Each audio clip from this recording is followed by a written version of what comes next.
एक ऐसे वैज्ञानिक जिन्होंने सबसे पहले दुनिया में यह बात को सिद्ध किया कि पौधे भी हमारी तरह खुश होते हैं, दुखी होते हैं, हंसते हैं, रोते हैं, बीमार होते हैं, मर जाते हैं, सांस लेते हैं।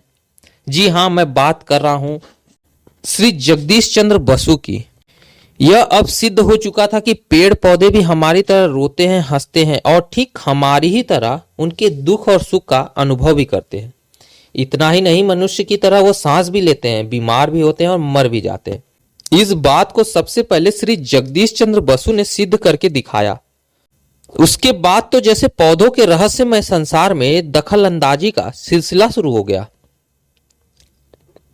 इस दखल अंदाजी के जो परिणाम सामने आए, उसने सबको दांतों तले उंगलियां दबाने के लिए विवश कर दिया।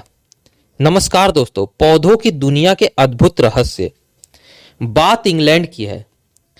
जब जगदीश चंद्र बसु को इस प्रयोग का प्रदर्शन करना था कि पौधे भी हमारी तरह पीड़ा का अनुभव करते हैं, उनका प्रयोग देखने बहुत से वैज्ञानिक और जिज्ञासु लोग इकट्ठा हुए थे। आचार्य बसु ने एक इंजेक्शन के द्वारा पौधे को जहर दे दिया।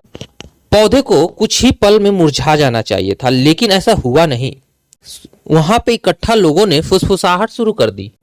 पल भर में ही जिज्ञासा का वातावरण परिहास के वातावरण में बदल गया। वैज्ञानिक जगदीश चंद्र बसु असमंजस में पड़ गए। सोचने लगे, विष का इंजेक्शन देने का पौधे पर प्रभाव क्यों नहीं पड़ा? क्या विष असली नहीं है? अगर यह शुद्ध विष नहीं है तो यह मुझ पर भी प्रभाव नहीं डालेगा। क्यों न इसकी शुद्धता का परीक्षण किया जाए। श्री जगदीश चंद्र बसु ने विष की शीशी उठाई और पी ली। वहां पर लोग आश्चर्य से चिल्ला पड़े, यह आपने क्या कर डाला? चारों तरफ हाय तौबा मच गई। पल भर में परिहास का वहां जो माहौल बना था, वह आशंका और आतंक के माहौल में बदल गया। कुछ देर के बाद भी जब श्री जगदीश चंद्र बसु को विष का कोई प्रभाव नहीं पड़ा, तब दर्शक के जान में जान आई। इसी बीच श्री जगदीश चंद्र बसु ने कहा, विष का मुझ पर असर ना होना इस बात को सिद्ध करता है कि विष असली नहीं था। उन्होंने अपनी नजर उस व्यक्ति की तरफ घुमाई जो विष की शीशी लाया था। उन्होंने उससे पूछा, क्यों भाई, क्या जहर असली नहीं था? उस व्यक्ति ने खड़े होकर सबके सामने स्वीकार किया कि जो शीशी में जहर था वह असली नहीं था, बल्कि शीशी में जहर के रंग का पानी भरा हुआ था और वह पानी मैंने भरा था। युवक की बात सुनकर व्यक्तियों को गहरा पश्चाताप हुआ, जो पौधे पर विष का प्रभाव न पड़ने पर वैज्ञानिक बसु का उपहास कर रहे थे, मजाक उड़ा रहे। फिर वैज्ञानिक बसु ने असली जहर मंगवाकर इंजेक्शन से फिर पौधे को जहर दिया। पल भर में ही पौधा मुरझा गया। वहां के माहौल में खुशी की लहर गूंज उठी। पौधे के जादूगर आचार्य बसु ने हर्षित जन समुदाय पर दृष्टि डाली। उनकी आनंद विभोर मुद्रा यह बता रही थी कि उन्हें जनता की हर्ष ध्वनि में अपने प्रयोग की सफलता का पुरस्कार मिल चुका। पौधे में जीवन का विश्लेषक होने का श्रेय सर्वप्रथम आचार्य बसु को ही प्राप्त हुआ था। उन्होंने अपने वैज्ञानिक प्रयोग के आधार पर यह सिद्ध किया कि पौधे भी हमारी तरह दुख दर्द का अनुभव करते हैं, सांस लेते हैं, भोजन करते हैं और ठीक हमारी ही तरह संवेदनशील भी होते हैं। बाहरी उत्तेजना की प्रतिक्रिया भी वे व्यक्त करते हैं। जैसे कि दोस्तों बाहर क्या हो रहा है उसकी प्रतिक्रिया भी वे व्यक्त करते हैं। और तो और जिस तरह पशु और मानव थकान का अनुभव करते हैं, उसी तरह पौधे भी थकान महसूस करते हैं। आचार्य बसु की इस चमत्कारिक खोज से उन लोगों में तहलका मच गया जो अब तक यह मानते थे कि पौधों में जीवन होता ही नहीं।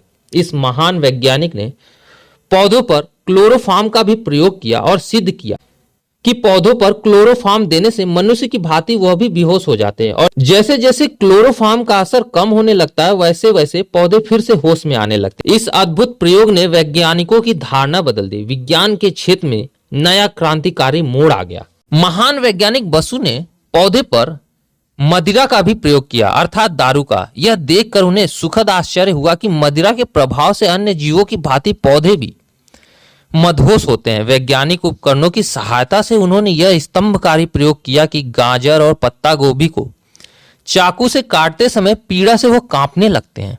पौधों के मन की भाषा समझने के लिए आचार्य बसु ने एक अति संवेदनशील यंत्र बनाया जिसका नाम कैक्रोग्राफ था। इसकी मदद से यह जाना जा सकता है कि पौधा 1 सेकंड में कितना बढ़ता है।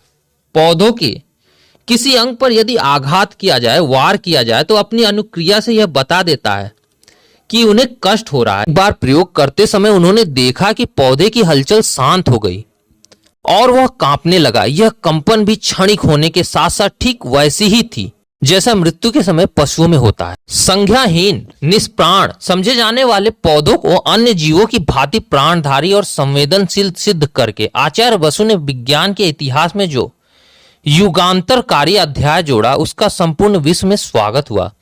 महान वैज्ञानिक अल्बर्ट आइंस्टाइन ने आचार्य बसु के आश्चर्यजनक अनुसंधानों पर मुग्ध होकर कहा, जगदीश बसु ने जो अमूल्य और गौरवशाली उपहार संसार को भेंट किया है, उसके लिए विजय स्तंभ स्थापित करना ही उचित होगा। प्रसिद्ध नाटककार जॉर्ज बर्नार्ड शॉ ने जब उन्हें अपनी पुस्तक भेंट की तो उस पर लिखा, एक नग्न व्यक्ति द्वारा एक महानतम वैज्ञानिक को भेंट। रोमियो रोला ने अपनी पुस्तक जॉ टू क्रिस्टोफ जब आचार्य बसु को भेंट किया था, तब उन्होंने भाव अतिरेक में लिखा था, एक नई दुनिया के पट खोलने वाले को। फिर तो इस नई दुनिया के पट खुलते ही गए और रहस्य का पर्दा हटता ही गया। न्यूयॉर्क के बैक्स्टर नामक व्यक्ति ने इस दिशा में कुछ और बातें बताई। दोस्तों, वीडियो काफी लंबी हो जाएगी, इस वजह से बैक्टर्स के बारे में हम अगले भाग में जानेंगे।